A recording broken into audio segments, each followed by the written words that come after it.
Amém. Atos capítulo 8 diz: E Saulo estava aprovando o assassinato de Estevão. Daquele dia em diante, estabeleceu-se grande perseguição contra a igreja em Jerusalém. Todos, exceto os apóstolos, foram dispersos pelas regiões da Judéia e de Samaria. Alguns homens piedosos sepultaram Estevão e derramaram seus corações em pranto por seu martírio. Saulo, por sua vez, devastava a igreja, invadindo casa após casa, arrastando homens e mulheres para jogá-los ao cárcere. Enquanto isso, os que haviam sido dispersos pregavam a palavra por onde quer que fossem. Indo Filipe para uma cidade de Samaria, ali lhes anunciava a Cristo. Assim que o povo ouviu a Filipe e viu os sinais e maravilhas que ele realizava, deu unânime e absoluta atenção ao que ele ensinava. Porquanto os espíritos imundos abandonavam muitos aos berros, e um grande número de paralíticos e aleijados eram curados. E por este motivo, grande alegria sobreveio àquela cidade. Amém, irmão? Podeis sentar. Irmão, eu acredito que todos nós que entramos na igreja temos uma visão e uma esperança de serviço a Deus. Isso é o que nós chamamos de ministério. Ministério é qualquer coisa que Deus, no meu entendimento, outros discordam, qualquer coisa que Deus te peça para realizar é um ministério. Isso é um ministério, né? E é Deus quem pode mudar. Hoje ele pode te pedir uma coisa, depois ele pode te pedir outra. Enfim, as coisas mudam de acordo com o que Deus quer que mude. Agora, se alguém não tem essa visão de servir a Deus, essa pessoa dificilmente consegue sobreviver verdadeiramente como cristã, como um instrumento de Deus na terra. Não, é complicado. Nós temos que desejar Deus cada dia mais para poder servi-lo e para poder ser protegido por Ele. Habitar no esconderijo do Altíssimo e à sombra do Onipotente não é uma coisa, como se costuma dizer por aí, para qualquer um ou para todo mundo. Não, não é isso. A Bíblia diz que o segredo do Senhor é para todos? Não, não é para todos. É para aqueles que o buscam. Todos estão buscando? Não sei, é Deus que sabe a intimidade de cada um. Mas nós temos visto já muitas pessoas que testemunharam de Cristo um dia e depois se desviaram. Então, significa pelo menos que a busca dessas pessoas, por algum motivo, foi interrompida. Porque quem busca constantemente não se desvia. Como que vai se desviar? Se você sabe um caminho, você tem uma diretriz. Então, ministério, serviço a Deus, é quando nós entendemos os projetos de Deus. Tem pessoas que chegam nas igrejas cheias de planos, cheias de projetos de como vão servir a Deus. Esses certamente não vão sobreviver. Uma vez até um jovem entrou aqui, um jovem, tem uns anos atrás, essa pessoa é mais velha que eu, falou assim, não, eu estou planejando aí umas coisas, estou em contato com algumas pessoas, nós vamos fazer um trabalho na Quinta da Boa Vista. Em outras palavras, para não ser mal educado, meu irmão, mas eu disse o seguinte, rapaz, tu está chegando agora, e já é você que quer organizar os trabalhos da igreja? Por quê? Porque as pessoas vêm para o reino de Deus, mas não vêm para conhecer os planos de Deus. Elas já vêm com os seus próprios planos. Isso, irmão, é naufrágio certo. Jesus não está chamando engenheiros, Ele está chamando servos. Dá para entender claramente isso? A Bíblia diz que o grande arquiteto do universo é Deus. Está lá escrito, né? Qual é o livro que está escrito? A cidade cujo artífice construtor é Deus. Onde é que está escrito isso? Hebreus. A cidade cujo artífice e construtor é Deus. Ora, se ele é o artífice e é o construtor, ele é o engenheiro. Ele não está precisando de engenheiro. Jesus não está precisando de médico, porque o título dele é Jeová Rafa, o Deus que cura. Então, se o médico vem, não pode vir como médico, tem que vir como servo. O engenheiro tem que vir como servo. O policial, o militar, tem que vir como servo. Ah, pastor, conta comigo que eu sou militar, eu sou atirador de elite. Como é que chama aqueles camarada? Sniper. Eu sou sniper, eu atiro a 2 quilômetros, é alvo morto comigo. Quem é que tem o título de Senhor dos Exércitos? Quem é que quebra o arco, corta a lança, queima os carros no fogo? Então Jesus não está precisando de sniper, ele está precisando de servo, irmão. Ele tem todos os projetos e todas as estratégias. Então, quando você entende, irmão, qual é a posição do teu Deus e qual é a tua posição, irmão, ninguém te segura. Ninguém te segura. Você dá bom dia, Jesus liberta 1000. Você diz a paz do Senhor, já caiu 10.000. Quando você está no centro da vontade de Deus, irmão, persiga isso até que tu sues gotas de sangue.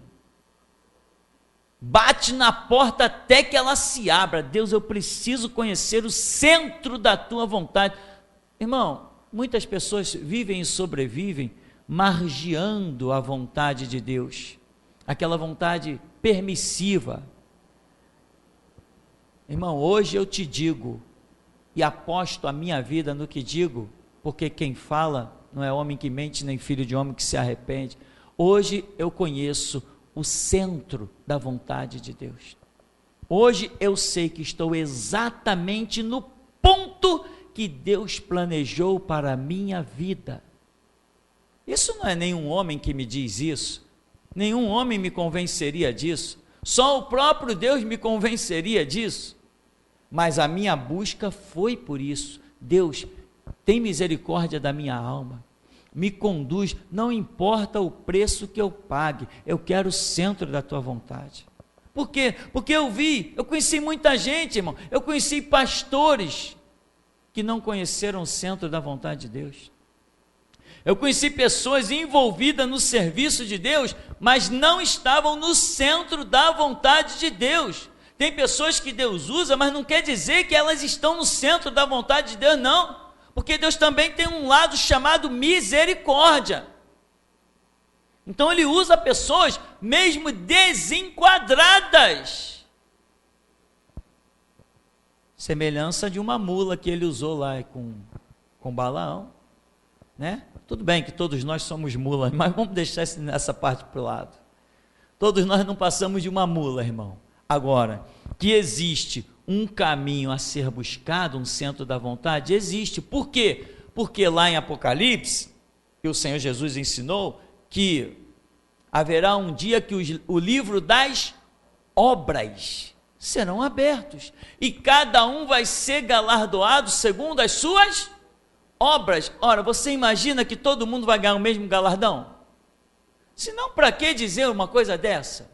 Significa que cada um vai receber um galardão diferente, e o galardão será dado mediante as obras. Então nós entendemos que nos conceitos de Deus, não nos nossos, não somos nós que julgamos isso não, mas no conceito de Deus, existem obras que estiveram no centro da sua vontade, e existem obras que Ele realizou com pessoas que não foram ao centro da sua vontade.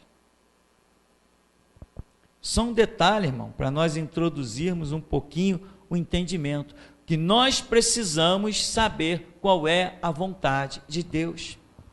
Você vê que esse homem aqui, Filipe, os apóstolos permanecem em Jerusalém, vem uma perseguição ferrenha, os apóstolos não arredam o pé, entende que não é projeto para eles arredarem o pé, mas todos os outros espalharam-se, e para onde cada um ia, incendiava. Aí Filipe está numa cidade aqui chamada Samaria, anunciou a Cristo, a cidade pegou fogo, irmão. As pessoas trouxeram até os seus livros de bruxaria, seus livros de feitiçaria. Imagina, livro de São Cipriano sendo queimado em praça pública. Pegaram as suas imagens de escultura, botaram na praça e desceram a lenha. Aí eu imagino que lá foi o Ogum, o São Jorge, né? Se é que ele já existia na época, devia, não sei se o soldado romano que depois foi transformado em São Jorge, a história daquele cristão, né? Se ele já tinha ouvido a história, sei lá, mas modernizando a história, irmão. Põe a imagem da Virgem Maria e lá vai paulada. Põe a imagem do São Jorge e lá vai paulada. Põe a imagem do Preto Velho e lá vai paulada. Agora taca fogo aí nisso tudo. Lá foi queimando o livro do São Cipriano, o livro da Vica, o livro da Magia Negra. Lá foi queimando tudo. Por quê? Porque o Evangelho sempre alvoroçou. Ele sempre causou um impacto, uma revolução. Essa é a palavra mais apropriada. Uma vez eu vi um cristão se debatendo. Que isso, o camarada na televisão disse que Jesus é um revolucionário. Eu falei, vem cá, meu irmão, você não era um escravo do diabo, não? Era. Jesus te libertou? Libertou. Meu irmão, se Jesus não é revolucionário para os outros, pelo menos tem que ser para você. Olha o que ele fez na tua vida. Te tirou de ser um escravo, hoje você é um príncipe, tem liberdade, louve e adora o Deus vivo. Isto é revolução, sim. Jesus é um maravilhoso revolucionário. O Evangelho sempre foi isso, irmão, sempre causou dissensão, divisão, sempre foi uma coisa conturbada. É o sal da terra, é a luz do mundo, é a cidade edificada sobre o monte, é o que chama a atenção, é a luz resplandecendo nas trevas. Jesus diz, eu edifico a minha igreja contra as portas do inferno. Se é contra, é choque. Aí, algumas pessoas não entendem quais são os projetos de Deus e ficam vivendo aquela vidinha medíocre. Sabe o que é medíocre? Medíocre é uma coisa que não é, vamos dizer assim, é morno, não é nem quente nem frio, isso é medíocre, é uma coisa mediana, né? Ele não é nem esquerda nem ele é direita, ele não é quente nem ele é frio, isso é mediano, é que nem aquela palavra de Apocalipse, porque és morno, porque és medíocre, eu vomitar-te-ei da minha boca. Mas sabe o que leva as pessoas às vezes a serem medianos? Justamente a falta de entendimento. As pessoas vêm para o Evangelho com um coração muito sincero muitas vezes, mas não entendem, porque Jesus certa vez disse para um homem assim, vem cá, na vossa lei, o que está escrito? Tá, como vocês interpretam? A questão, meu irmão, não é o que está escrito, a questão é como nós entendemos o que está escrito. A questão não é eu ouvir a voz de Deus lá dentro do meu quarto, a questão é eu entender o que Ele está me falando. Porque tem pessoas que ouvem a voz de Deus, igual alguns irmãos escrevem ali no WhatsApp ou nos e-mails, né? Manda palavra junto de palavra, não tem vírgula, não tem ponto, não tem acento, não tem nada. Você tem que tentar entender o que a pessoa está dizendo. Para alguns pode parecer fácil, para mim é uma dificuldade. Uma vírgula, para quem sabe o significado dela, faz muita diferença. Então, às vezes, você não sabe se a pessoa está falando de si mesmo ou de alguém ou algum outro personagem que ela cita na redação dela, porque ela não colocou vírgula, não colocou ponto, não tem ponto parágrafo, emendou tudo. Algumas pessoas ouvem Deus, mas não conseguem discernir a maneira de Deus agir, e aí não conseguem compreender as pontuações de Deus, interpretam do seu próprio jeito. Isso é fato, irmão, é fato e é verdade. E aí, mesmo com bom coração, como se eu te mando uma carta e você, ao ler, não consegue entender daquela carta exatamente o motivo pelo qual eu escrevi, você vai se enquadrar naquilo que eu estou propondo para você? Não, porque o seu entendimento está equivocado. A carta de Deus para as nossas vidas se chama Bíblia e a vida de Cristo Jesus sobre a terra. Mas muitos não têm conseguido entender o conteúdo desta carta. Nós somos discípulos de um homem, nós pertencemos a uma religião que teve um dos seus inícios, o seu início foi com um homem sendo trucidado, como ovelha muda levada ao matadouro, martirizado. Mas muitos cristãos vêm com o coração sincero, mas não vêm com esse espírito de saber que poderá chegar ao ponto de dar a vida pelo Evangelho. Pode ser que a sua vida seja solicitada, como a de Estevão, tão jovem, prematuramente, vamos dizer, como a de João Batista. Acredita-se que João Batista não tinha nem atingido, por várias considerações muito claras, não chegou nem a 33 anos, para abreviar. Morreu, coitado dele. Coitado de João Batista. Esse pessoal aqui que planteou tanto Estevão, nós entendemos o lado sentimental, mas no fundo, eles poderiam estar chorando por fora, mas tinham a obrigação de estar dando saltos por dentro. Lá se foi Estevão. Ele até disse: eu vejo os céus abertos, o Filho de Deus de pé à direita do Pai. Que mais queremos? Senão a convicção que um dos nossos irmãos está partindo com o seu passaporte carimbado para contemplar a glória do Todo-Poderoso. Quem quer mais do que isso? Quem quer mais do que... Qual a sua maior alegria? Se você ver o seu filho sendo tirado de você e ele dizendo: papai, eu estou vendo os anjos rodeando de asas abertas, olhando para mim. Você sabe que seu filho não importa, Deus está recebendo. Que importa mais, que interessa o que quer que aconteça. Agora, a visão errada de algumas pessoas, meu irmão, as destrói. Pessoas que vêm para o Evangelho de Jesus Cristo com bandeira de paz. Bandeira de paz? Um homem que prega a paz vai parar numa cruz? Quem prega a paz, meu irmão, ganha busto de bronze nas praças públicas. Quem prega a paz ganha o Prêmio Nobel da Paz, dado pela ONU. Por acaso a ONU já ofereceu em memória de Cristo um memorial de bronze em memória de Cristo? Roma estava por aqui com Jesus. Os sacerdotes disseram assim: nós temos que acabar com a revolução desse Nazareno. Daqui a pouco os romanos vão vir, esse homem está incendiando a cidade, os romanos virão e vão tirar o nosso lugar. Os sacerdotes estavam preocupados com Jesus. Hoje a mesma coisa. Cristo está se movendo em você?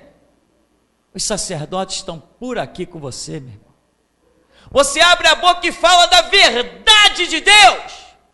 Os sacerdotes estão por aqui com você, estão doidos para ver o teu fim, estão doidos para se ouvir dizer que você foi sepultado.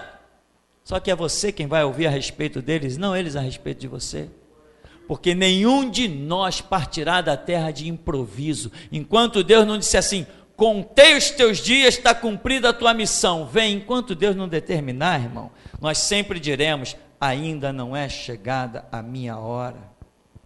Então, meu irmão, esse alvoroço, essa reviravolta, essa dissensão que Jesus causa, é necessário nós termos esse entendimento. Tem pessoas por aí que pregam uma espécie de evangelho, que ela é boazinha com todo mundo. Irmão, nós somos bonzinhos com todo mundo, podemos fazer um belo cartão postal com todo mundo, enquanto não for solicitada a verdade do Evangelho.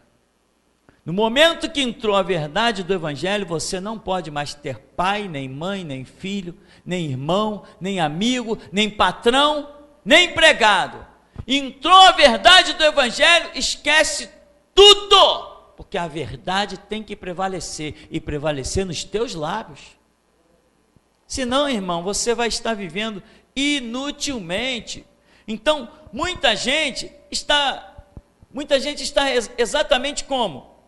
Não, eu sou crente. Que tipo de crente as pessoas estão sendo por aí? A um servo cabe ser igual ao seu Senhor. Ora, eu nunca vi o meu Jesus, e olha, era um homem solicitado, era um homem de destaque, era um homem que a multidão seguia, a cidade toda falava nele, e eu nunca vi ele se assentar com os poderosos da época. O meu Jesus nunca se assentou com os poderosos da época para compactuar com ele, para discutir ideias. Nunca fez isso. Naquela época, irmão, já existia maçonaria. A maçonaria já era impregnada nos tempos do Antigo Testamento, no meio do povo de Deus. O templo de Salomão, meu irmão, tinha muitas manchas da maçonaria. Salomão começou muito bem, cheio de sabedoria, mas depois acabou louco, fazendo altares pagãos dentro de Jerusalém, permitindo o sacrifício de crianças.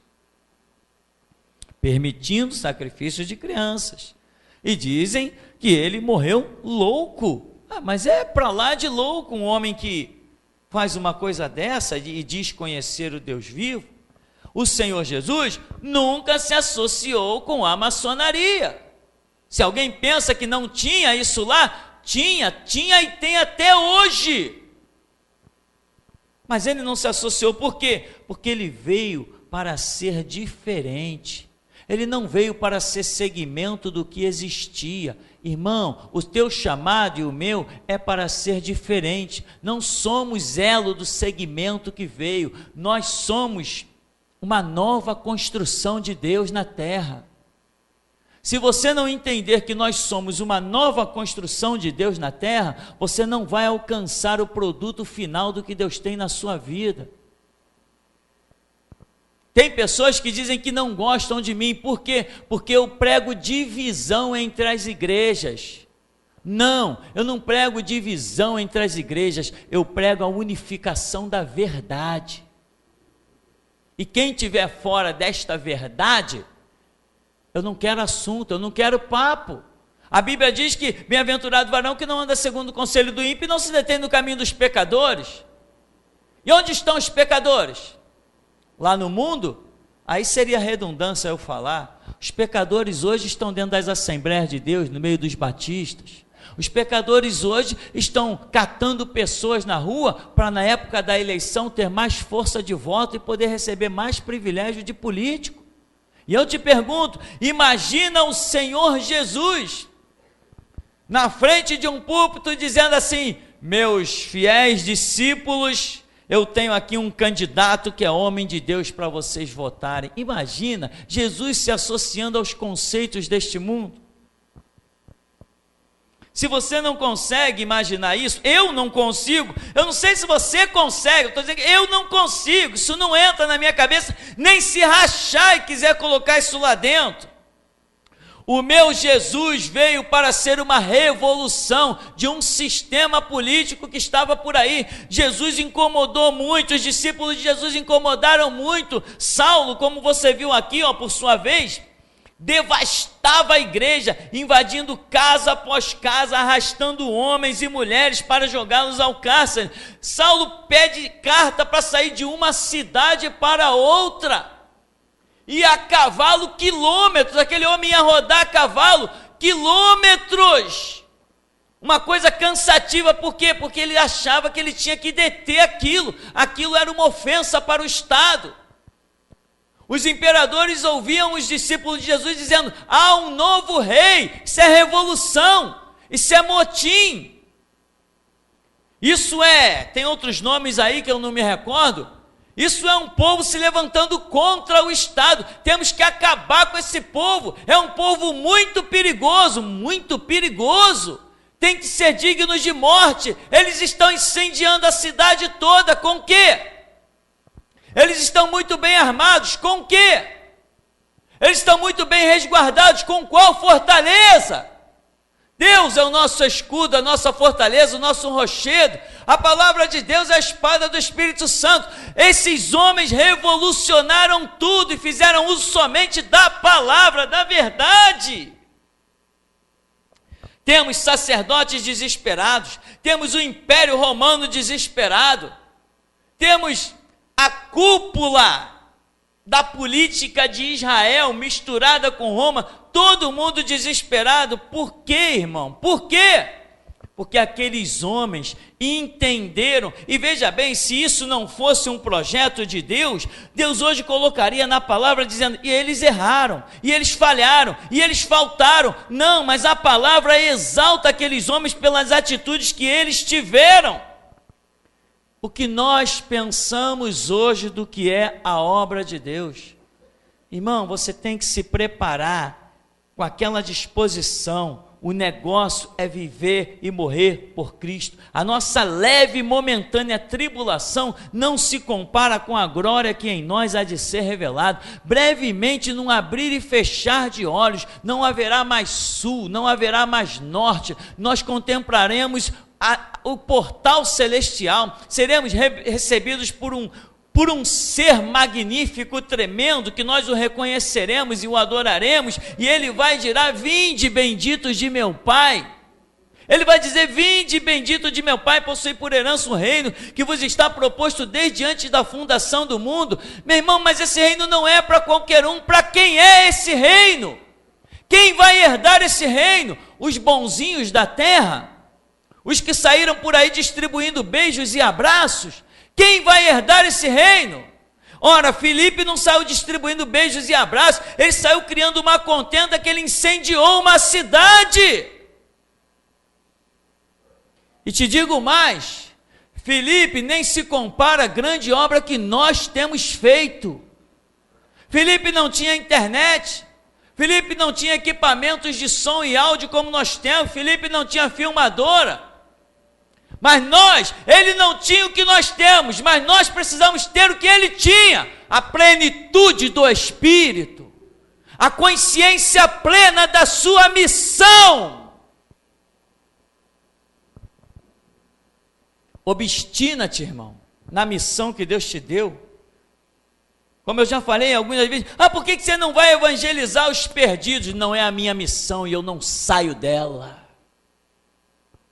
Você tem que saber os projetos de Deus, buscar, se preocupar, não é ficar sentado em berço esplêndido, irmão, esperando os dias passarem, nem vir para a igreja porque você se acostumou a vir para a igreja.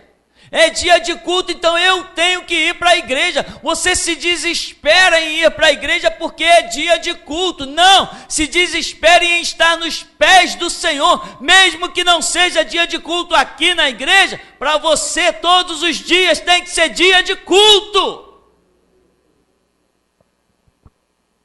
Tem pessoas acostumadas a vir para a igreja, irmão, e nunca serão nada. Esse ministério não quer trabalhar pelos que não serão nada, quer trabalhar por aqueles que serão alguma coisa para Deus. Aqui vai dizer, enquanto isso, os que haviam sido dispersos pregavam a palavra por onde quer que fossem. Indo Filipe para uma cidade de Samaria, ali lhes anunciava Cristo. Filipe levou o quê? Não levou nem um pergaminho. Filipe não levou nem um pergaminho. Você está entendendo que esse homem tinha, que talvez a gente não tenha? Ele não levou nem pergaminho para dizer, peraí, eu vou abrir aqui o que está escrito aqui no... Não abriu nada, irmão. Ele não abriu Bíblia, não. Ele não abriu pergaminho, não. Mas o apóstolo Paulo deixou escrito, a palavra está perto de ti, na tua boca e no teu coração. Essa é a palavra da fé que nós pregamos. Tem pessoas que não estão interessadas em guardar, tem dentro de si o conteúdo da Escritura. Uma vez eu fui pregar numa igreja, aquilo ali foi um mistério, uma igreja congregação de Madureira. Irmão, naquele dia eu desci o chicote naquele povo que eu só fui entender depois. Porque eu entrei na igreja sem saber nem onde estava entrando, que não me interessava mesmo, Deus já tinha dado a mensagem. Quando eu saí, que eu li na fachada, Assembleia de Deus, Congregação de Madureira, e eu preguei e mencionei um corte de jornal, aonde a Dilma e o Conde estavam dentro das Assembleias de Deus. Eu desci o chicote naquele dia de uma maneira absurda, sem compactuar com nada deles, ficou todo mundo me olhando, e eu fui pregar naquele lugar, e eu não levei Bíblia. Deus naquele dia tinha algo realmente impressionante. Naquele dia eu não levei Bíblia, ia de ônibus, o pessoal da igreja que foi comigo falou assim: pastor, vai levar a Bíblia não? Está esquecendo da Bíblia, pastor? Eu falei: não estou esquecendo não, eu não vou levar a Bíblia mesmo não. Eu não sabia aonde eu ia, foi outra pessoa que me levou até lá, nem tinha ideia onde eu estava entrando. Naquele dia, quando eu subi para pregar, naquilo que eles chamam de púlpito, alguém de lá da congregação deles correu e trouxe uma Bíblia e botou assim, encaixada numa brecha do púlpito. Ali a pessoa botou, ali ficou. E eu comecei: abra a Bíblia em tal lugar. Eles abriram, comecei a mencionar, eles começaram a acompanhar. Eu começava a citar a Bíblia. Naquele dia Deus me deu uma enxurrada de passagens bíblicas, parecia que eu sabia da Bíblia toda, e eu ia mencionando, e dizendo: está em tal lugar assim, está em tal lugar assim, e o povo da igreja repetia comigo a passagem bíblica, e o povo daquela igreja, todo mundo caladinho, ninguém falava nada, ninguém sabia nada. Foi um chicote tremendo que Deus deixou naquele lugar, não escapou ninguém de lá.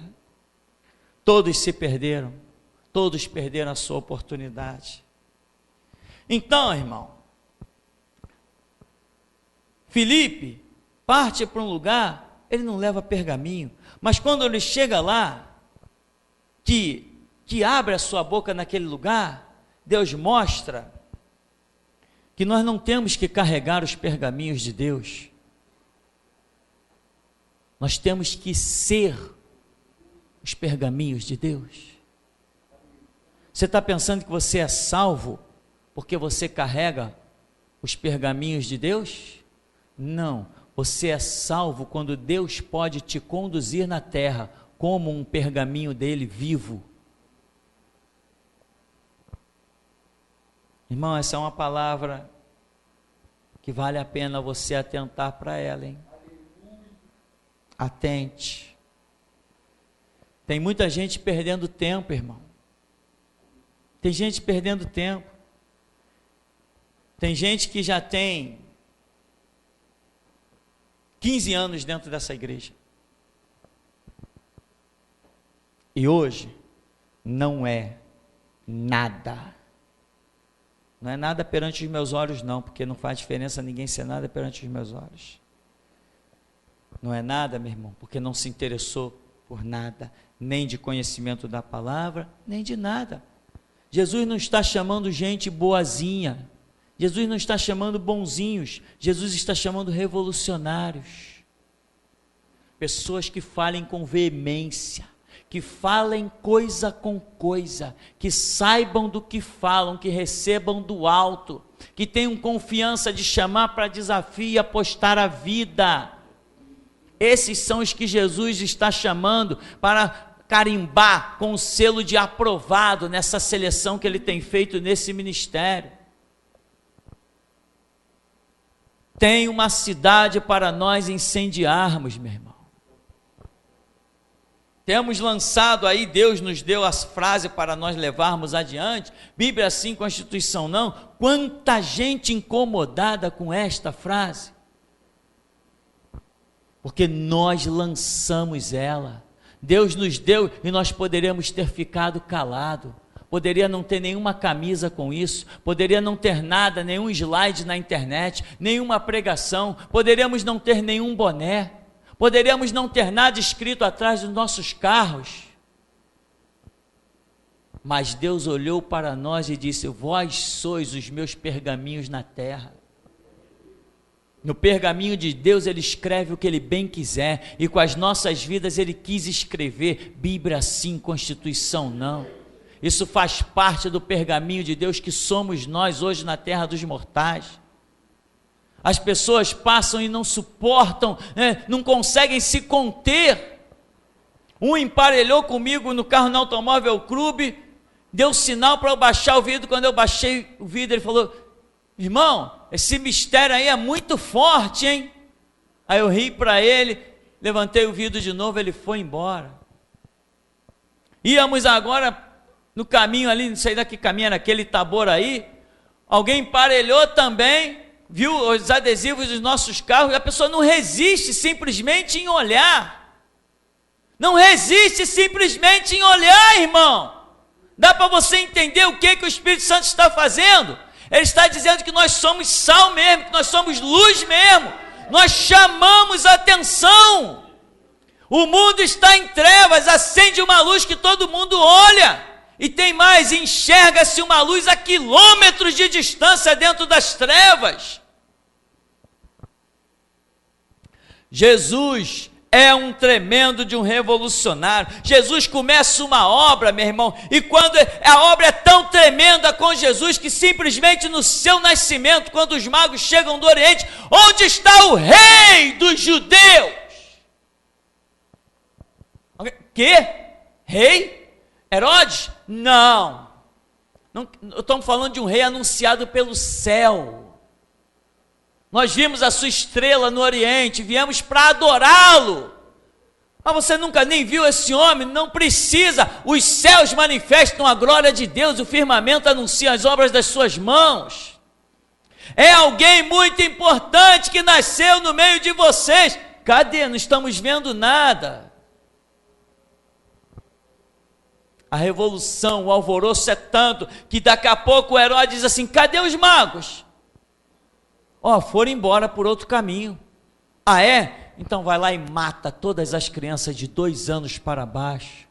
Você acha que alguém no seu nascimento, que faz um reboliço todo, e por causa do seu nascimento, sei lá quantas, em toda uma vila, em toda uma pequena cidade, são assassinadas todas as crianças de 2 anos para baixo, não sabemos quantas crianças foram assassinadas ali. Você acha que a missão deste homem é uma missão de pacifista?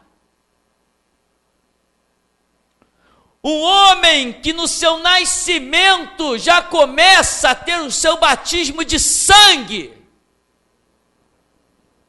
com os inocentes, porque para ele só serve sangue de inocente. Quem é culpado, o sangue para ele não presta. Sangue de quem é culpado para Deus não presta. Por isso foram as crianças.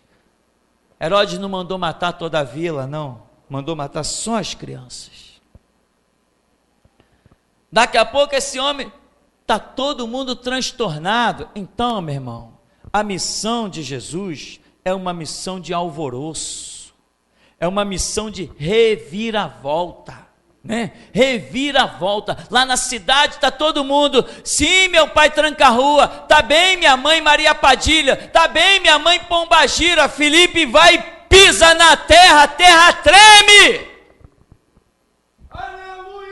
Treme, meu irmão, porque ele não chegou lá dizendo: eu vim aqui para respeitar os deuses de vocês, eu vim aqui para respeitar os espíritos de vocês, eu só queria conversar um pouquinho. Não são deuses essas porcarias feitas por mãos humanas, e esses espíritos que vocês invocam, eu vou mostrar que sou maior do que eles. Revolução só acontece com revolucionário, e só existe revolucionário quando ele entende a sua missão e o projeto do seu Deus. Examinai as Escrituras, vós cuidaste nelas a vida eterna, e são elas que testificam de ti mesmo, do projeto, do chamado que Deus tem na tua vida. Arranca essa capa de pacifista, tira essa roupa branca e põe a escarlate. O chamado é esse, irmão: sem pena e sem dó. Se viver, vivemos; se morrer, morremos. Quer vivamos, quer morramos, somos do Senhor. Tem tanta gente aqui, meu irmão, que os seus piores problemas é dentro da sua casa, é com irmão, com irmã, é com tio, é com pai, é com mãe. Sabe o que isso prova? Isso prova que você verdadeiramente é sal da terra, é luz do mundo, é cidade edificada sobre o monte, irmão. Saulo está massacrando entre aspas, né? Está devastando entre aspas a igreja, né? Porque nós já sabemos que cada gota de sangue daquela hoje é força para nós. Então ele não está fazendo uma missão de destruição, ele está fazendo uma missão de revolução. Não existe revolução sem sangue derramado. Então Deus usou esses muitos homens para fazer o seu batismo de sangue. Isto é o que a história nos mostra, nos ensina. Saulo vai e é jogado do seu cavalo. Senhor, quem és? Eu sou Jesus a quem tu persegues. Aí Saulo se transforma em um discípulo. Quando ele se transforma em um discípulo, a Roma que tanto amparou, os sacerdotes que tanto ampararam, agora todo mundo quer matá-lo. Você entende? Pedro foi chamado por Jesus, quiseram matá-lo. Mataram. Tiago foi chamado por Jesus, mataram ele. Estevão foi chamado por Jesus, mataram. Saulo foi chamado por Jesus, mataram. Filipe foi chamado por Jesus, mataram. Tomé foi chamado por Jesus, mataram. João foi chamado por Jesus, extraditaram ele. A vontade era matar, mas esse não mataram. Milhares, milhões foram sendo chamados por Jesus e foram sendo mortos. Isto é uma tremenda revolução, uma obra tremenda. Isso prova, meu irmão, a morte dos cristãos prova que verdadeiramente esta é a vontade de Deus, porque por tantos que já mataram, era para não existir mais ninguém, mas a prova de que o sangue dele gera vida, é que nós estamos aqui, prontos para fazer as mesmas obras que eles. Nenhuma outra religião resistiria a tanta perseguição. Se a perseguição que foi empreendida contra o cristianismo tivesse sido empreendida contra o catolicismo, eles teriam sido exterminados. Se a perseguição que foi contra o cristianismo tivesse sido contra o espiritismo, eles teriam sido exterminados. Já que ninguém pode nos exterminar, vamos ao campo de batalha, vamos subir nos cavalos, vamos ouvir o som da trombeta. Será que você consegue entender uma mensagem dessa? Não se preocupa não, meu irmão, ninguém aqui vai pegar em espada, nem revólver, isso é para os fracos. Quem conhece Deus, meu irmão, vendo os olhos e vai para a guerra. Não é você que faz 1000 cair ao seu lado, 10.000 à sua direita. É o teu Deus. Tu cuida do que é de Deus, Deus cuida do que é teu. Então, meu irmão, sabe como é que se vai para a guerra? Sabe como é que se vai para a batalha? É abrindo Bíblia e comendo ela. Sabe como é que se fortalece? É indo para o teu canto e falando com o teu Deus. Esse negócio de estou indo na igreja, não perco um culto, meu irmão, isso é a maior ilusão que o ser humano já criou sobre si. E é por isso que o grito da meia-noite será um povo sem igreja. Não terá sede, não terá uma igreja, o grito da meia-noite, para provar qual é a verdadeira força. Não é de uma congregação localizada dentro de 4 paredes, mas é daqueles que adoram e servem a Deus em espírito e em verdade. Então, irmão, a revolução é quando você descobre o projeto de Deus e recebe desse projeto para realizar na sua própria vida. Verso 7 nós vamos concluir: porquanto os espíritos imundos abandonavam a muitos aos berros, e um grande número de paralíticos e aleijados eram curados, e por este motivo grande alegria sobreveio àquela cidade. Você sabe que tem muita gente que está sofrendo, está esperando uma palavra revolucionária para encontrar alegria, a razão de viver? Tem muita gente que está sofrendo, meu irmão. E sabe por que essas pessoas continuarão sofrendo até a nossa volta? Muitos. Porque muitas vezes falta a disposição de rasgar o verbo, criar intriga, criar contenda. Filipe foi lá e começou um monte de... Você acha que todo mundo aceitou? Não, meu irmão, todo mundo não. Mas pelo que dá a entender, parece até que a maioria parece que aceitou o que Filipe disse ali por onde ele passava. Agora, muita gente está sofrida, meu irmão, porque o crente está sem coragem de abrir a boca. Você sabe por quê? A magia negra e o espiritismo ainda tem muita força em muitos lugares?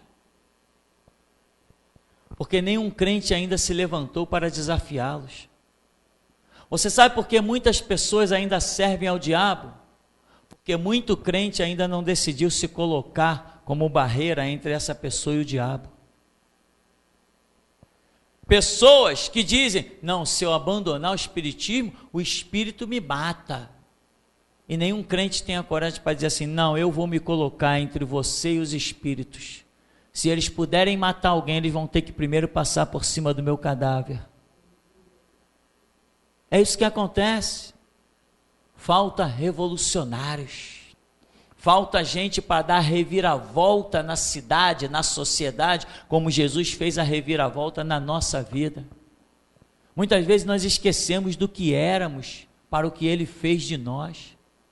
Temos que trazer à memória o que nos dá esperança, a força poderosa. Ora, quem poderia me libertar do tranca-rua? Se quando ele se manifestava, ele era o tal, o chefe do terreiro, o chefe da calunga, o mais forte, todo mundo se curvava a ele, meu pai.